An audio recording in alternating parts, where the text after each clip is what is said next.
नमस्कार, मैं मयूर times news Rupnarayan Sanjay और आज कार्तिक पूर्णिमा के अवसर पर हम आए हुए हैं केशवराय पाटन भगवान केशवराय जी के चरणों में, जहां पर आप हजारों श्रद्धालुओं को देख सकते हैं स्नान करते हुए, चंबल में डुबकी लगाते हुए। एक आस्था की डुबकी यहाँ पर हजारों की तादाद में, लाखों की तादाद में लोग लगा रहे हैं। तो हम इस नज़ारे के साथ यहाँ के जो पूर्व पार्षद साहब हैं उन्हीं से थोड़ा सा यहाँ के विषय में जानकारी लेते हैं। नमस्कार भाई साहब। नमस्ते। नमस्ते। सबसे पहले आप दर्शकों को अपना परिचय दें। मैं मूलचंद बातला, यही केशवराय पाटन का ही निवासी हूँ। 3 बार पार्षद रह चुका नगर पालिका में, और इस मेले के आयोजन का मुझे पूर्ण अनुभव है।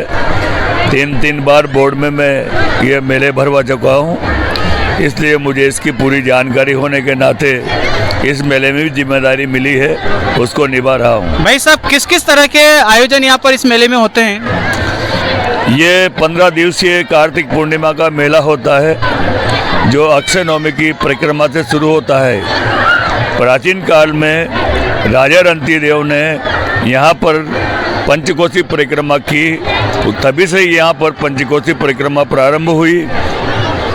पंचकोशी परिक्रमा करने के पश्चात भगवान केशव का प्रकट्य हुआ।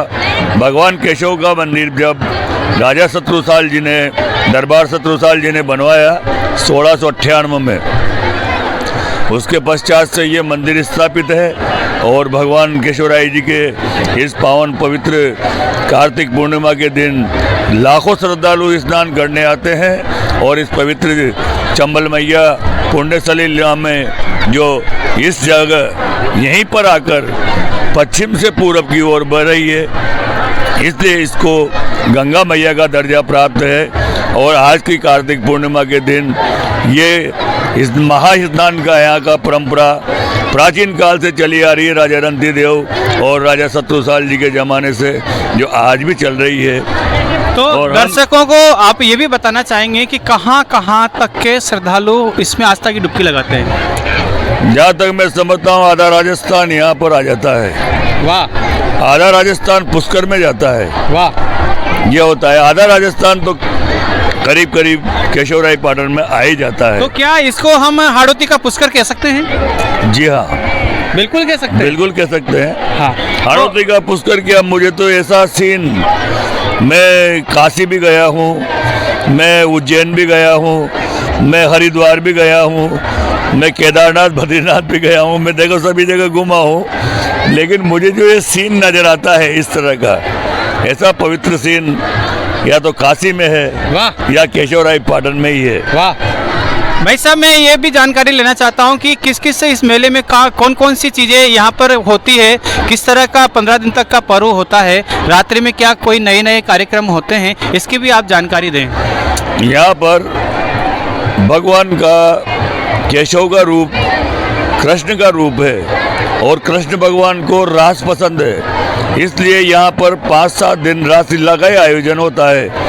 वह हर वर्ष से ही रासलीला का आयोजन होता आ रहा है।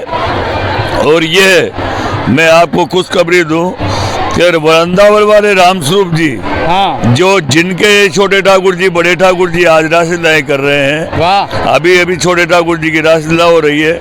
हमने रामस्वरूप जी के जमाने से रासलीला प्रारंभ की थी, 1977 में, 77 से 1977 से, तब से हम देखते आ रहे हैं। रामस्वरूप जी की रासलीला के बाद उनके छोटे ठाकुर जी आ गए। अब तो वाह वाह वाह, तीसरी पीढ़ी आ गई, वो रासलीला कर रही है।